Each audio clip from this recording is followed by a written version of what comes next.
బాబు ఎత్తు పవన్ చిత్తు చిత్తు. చంద్రబాబు మళ్లీ తన సహజ నైజాన్ని బయట పెట్టుకున్నారు. చెప్పేదొకటి చేసేదొకటి. బయటకు ఎన్ని చెప్పినా ఎన్ని నీతులు మాట్లాడినా చివరిగా తనకు తన పార్టీకి లబ్ధి చేకూరేలా మాత్రమే పొత్తులు ఉండాలన్నది ఆయన కాన్సెప్ట్. ఇదే క్రమంలో ఇన్నాళ్లుగా జనసేనలో పొత్తు అంటూ పవన్ కాపుల బలాన్ని వాడుకునేందుకు ప్లాన్ వేసిన చంద్రబాబు జాబితా ప్రకటన రోజు తన నిజరూపాన్ని బయటపెట్టుకున్నారు.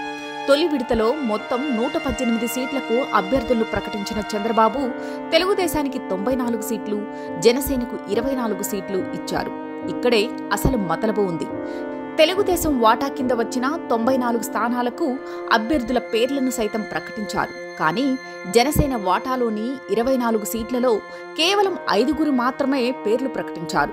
ఇంకో 19 స్థానాల్లో ఎవరు ఉంటారన్నది తేల్చలేదు. అంటే అక్కడ కూడా చంద్రబాబు సూచించిన వాళ్లనే జనసేన తరపున పోటీ చేయిస్తారా అన్నది తెలియాలి.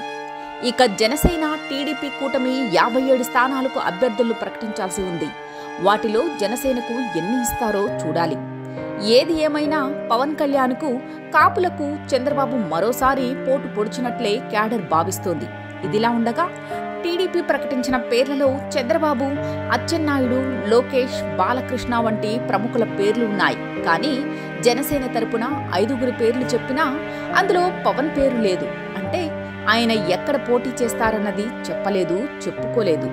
ఆఖరకు సేనాని పవన్ కళ్యాణ్కు తన సీటు తాను ప్రకటించుకోలేని స్థితిలో పొత్తుకు సిద్ధమై చంద్రబాబుకు తలొగ్గారని జన సైనికులు, పార్టీ మద్దతుదారులు ఆవేదన చెందుతున్నారు.